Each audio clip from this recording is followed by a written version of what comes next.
Man serving 400-year prison sentence exonerated after new probe finds wrongful conviction. Man, that shit is tragic, man. I mean, not just for anyone who goes through that personally, Sydney is 50. but the family members impacted, all of that shit, man. Shit's sad. It's the first. It's the first taste of freedom in 34 years for Sydney Holmes. I know this day was gonna come, sooner or later. And today is the day. The emotional moment got the best of Sydney's mother, who in 1989 watched her then 23-year-old son be convicted for a crime he did not commit. You gotta stay humble. You know, God is first. Today, Sydney is 57 and finally a free man. I can't put into words. I don't. It's overwhelming. Did you ever doubt today was possible? I never doubted because I kept my faith.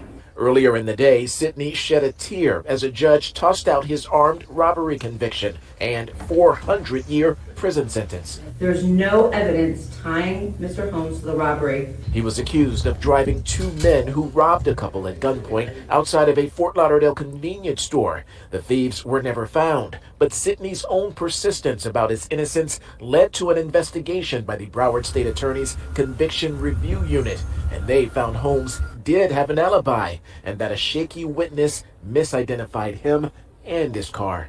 And ultimately, all of us came to the same conclusion that this man was wrongfully convicted, that this man shouldn't have been in prison, and we needed to get him out right now.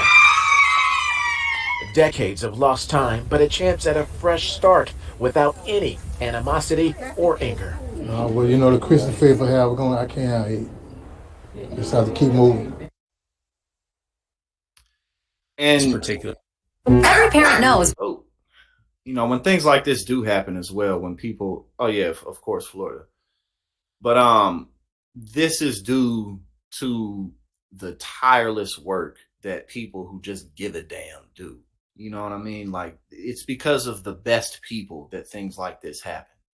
You know, we live, I mean, there's so many different kinds of amazing, fantastic people out here, all shapes and sizes, races, colors, backgrounds, what have you.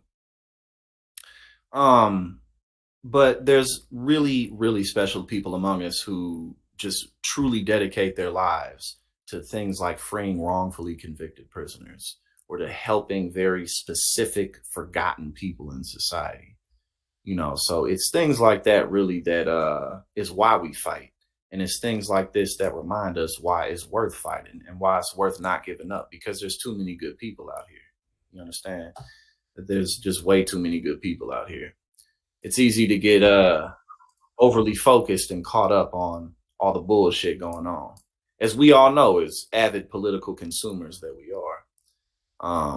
But at the end of the day, you know, there's way more good people out here, and that's what's worth fighting for. So it's absolutely great to see that he was able to get free after being in prison for over 30 years, 34 years of a 400-year sentence for something that he did not do.